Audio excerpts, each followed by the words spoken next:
पाकिस्ताननं भारतीय शहरांना लक्ष्य करत हल्ले केल्याचे प्रयत्न केल्यानंतर भारतानं सुद्धा त्याला प्रत्युत्तर दिलंय। दोन्ही देशांमधला तणाव वाढलाय। भारतानं पाकिस्तानातल्या जवळपास सर्वच शहरांवरील एअर डिफेन्स सिस्टीम ही निकामी केली आहे। अशातच या परिस्थितीवर अमेरिका नेमकी कुणाच्या बाजूने असा प्रश्न पडला होता। तर अमेरिकेचे उपराष्ट्राध्यक्ष JD व्हान्स यांनी याबाबतची आपली भूमिका स्पष्ट केली आहे। फॉक्स न्यूजला दिलेल्या मुलाखतीत JD व्हान्स म्हणतात, आपण लोकांना केवळ तणाव कमी करण्यासाठी प्रोत्साहित करण्याचा प्रयत्न करू शकतो, परंतु आपण युद्धात अडकणार नाही जे मुळात आपलं काम नाही। त्यावर नियंत्रण ठेवण्याचा अमेरिकेचा काहीही संबंध नाही।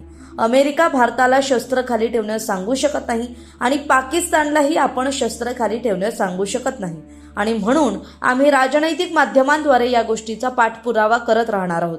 आशा अशी आहे की व्यापक प्रादेशिक युद्धाचं आण्विक संघर्षात रूपांतर होणार नाही। आम्हाला या गोष्टींबद्दल काळजी आहे। जर असं घडलं तर ते विनाशकारी होईल, परंतु सध्या आम्हाला वाटत नाही असं काही घडेल, असं JD व्हान्स जे अमेरिकेचे उपराष्ट्राध्यक्ष आहेत ते म्हणतात।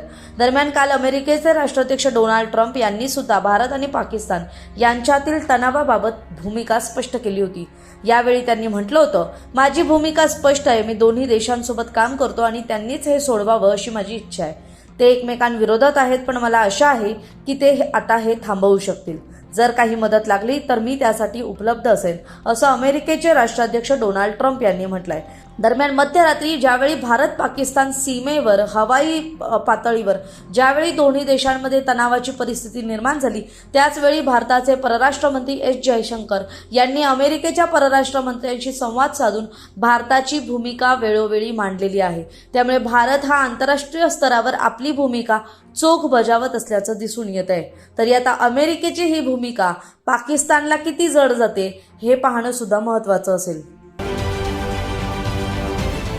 महाराष्ट्रातील सर्व बातम्यांचे विश्वासार्ह व्यासपीठ, सकाळच्या सर्व सोशल मीडिया प्लॅटफॉर्मला लाईक, फॉलो आणि सबस्क्राईब करा। तसंच सर्व नोटिफिकेशनसाठी बेल आयकॉन प्रेस करायला विसरू नका।